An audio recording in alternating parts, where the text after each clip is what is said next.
Combien existe-t-il de stratégies de branding et quelles sont les différences entre chacune d'entre elles? Comment est-ce que tu peux faire toi-même pour faire le bon choix dans cette liste-là? Et surtout, pourquoi est-ce qu'il est primordial de faire ton choix dès maintenant?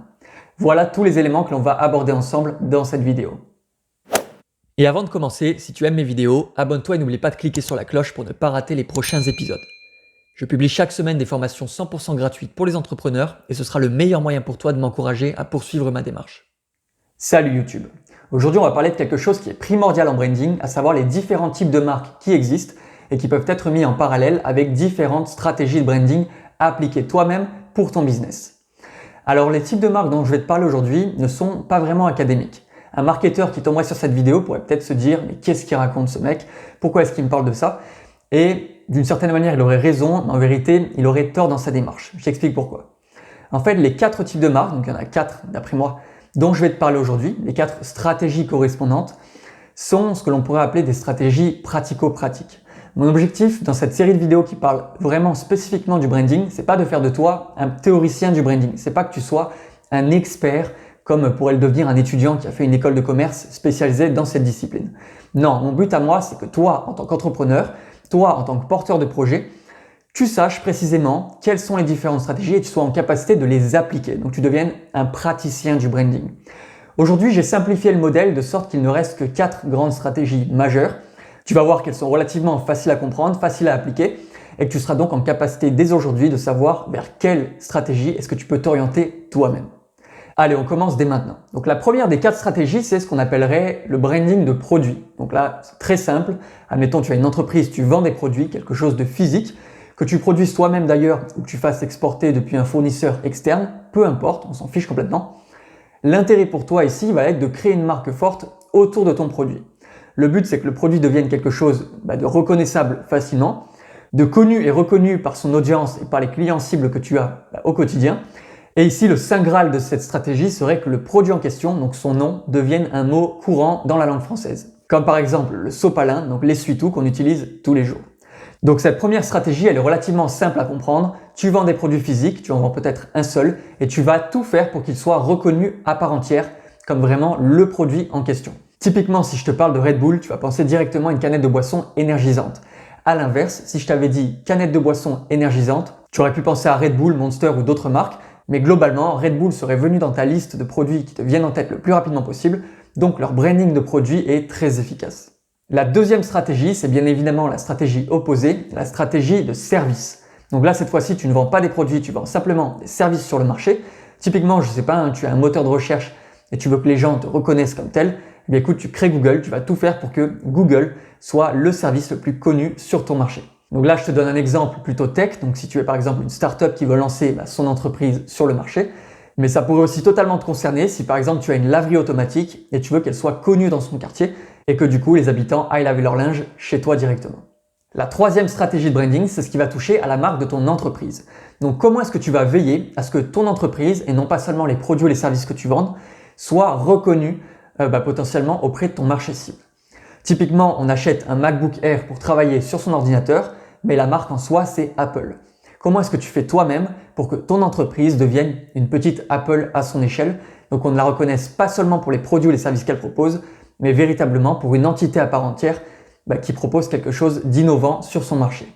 Donc là, pour te donner un exemple concret, ça pourrait totalement toucher quelqu'un qui fait du e-commerce, qui ne va pas vendre seulement un produit, mais vraiment une gamme de produits vraiment complexe et qui souhaite que son site internet soit connu dans l'esprit de ses clients. Donc cette fois-ci, on ne met plus en avant les différents produits sur le shop, mais véritablement la marque, donc le site internet en soi. Enfin, la dernière stratégie de branding qui existe, c'est ce qu'on appelle le personal branding. C'est comment faire en sorte de mettre en avant un individu, une personne, et du coup veiller à ce qu'elle soit reconnue par elle-même pour les actions qu'elle met en place. Donc c'est typiquement ce qu'essaiera de faire un politicien, c'est ce que pourra faire aussi un vendeur de formation en ligne qui veut faire reconnaître son expertise, ce que pourra aussi faire un thérapeute qui mettra en place des soins auprès de ses patients, et enfin pourquoi pas n'importe quel youtubeur, moi compris, qui du coup fait reconnaître son expertise, ses connaissances, ou alors même tout simplement le côté ludique, divertissant de ce qu'il apporte sur Internet.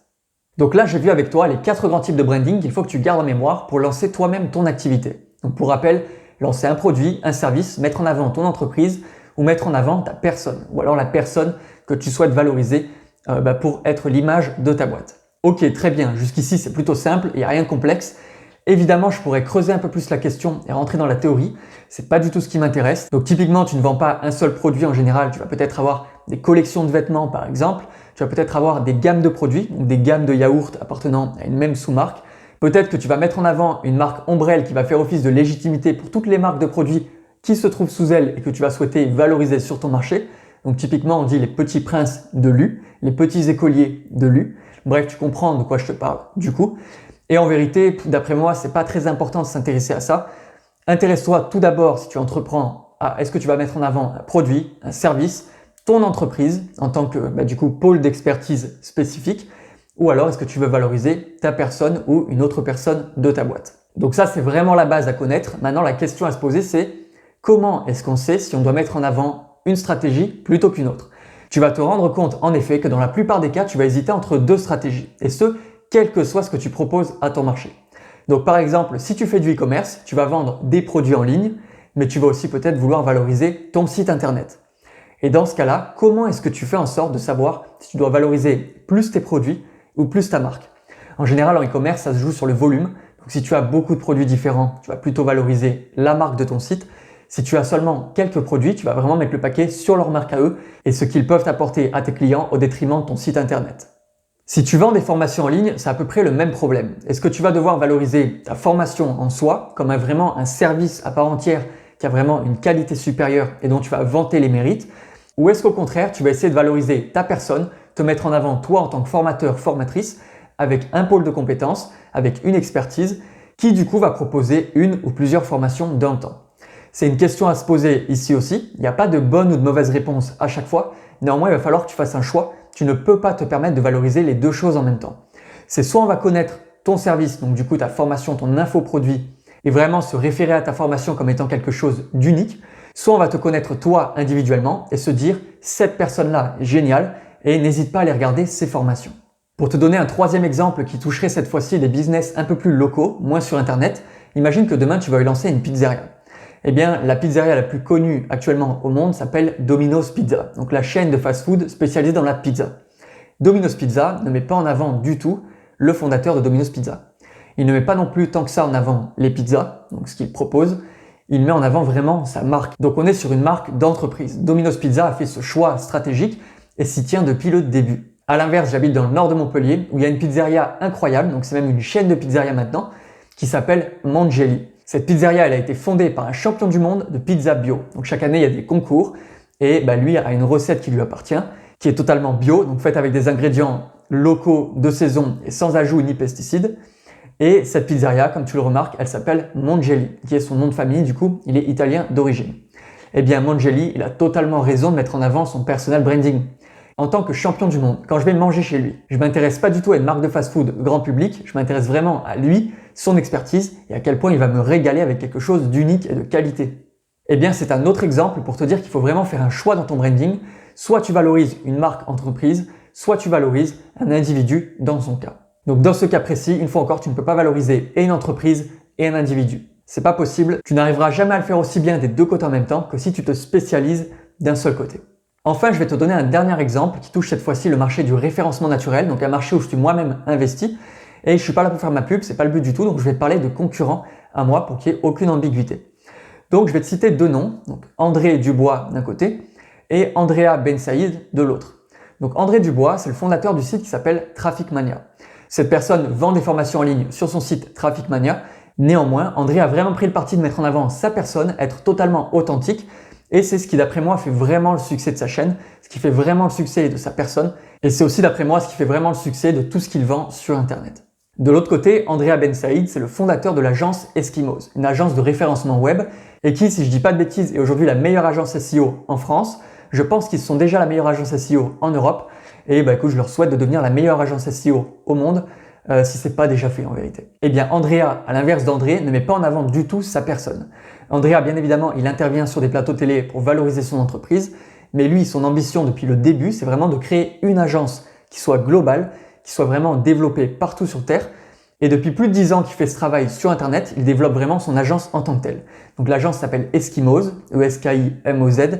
Et si tu vas sur leur site, tu peux vraiment voir que leur branding est orienté 100% Eskimos. À aucun moment, il ne va lui se mettre en avant.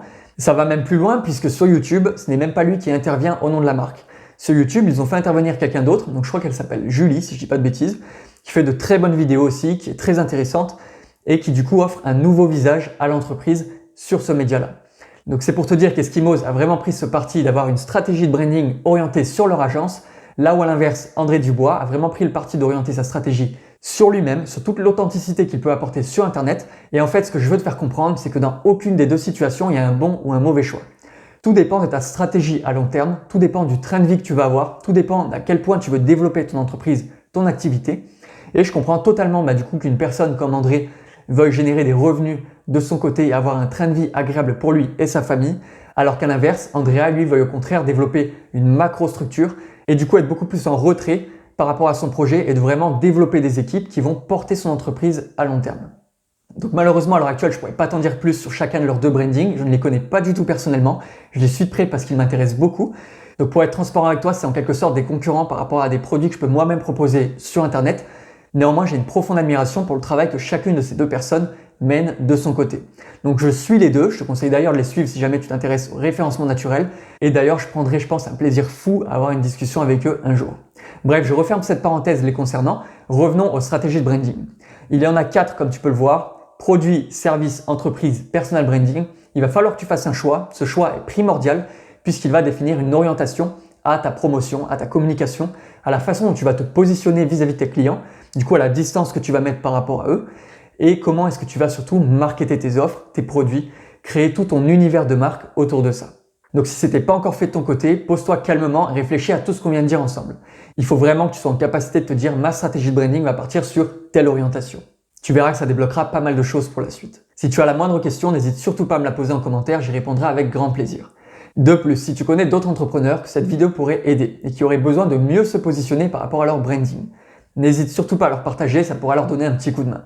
Quant à nous, dans la prochaine vidéo, on attaque le premier des 3 piliers en branding, à savoir l'analyse de ton marché. Donc mets bien à plat ta stratégie branding aujourd'hui et nous deux, on se dit à la prochaine vidéo.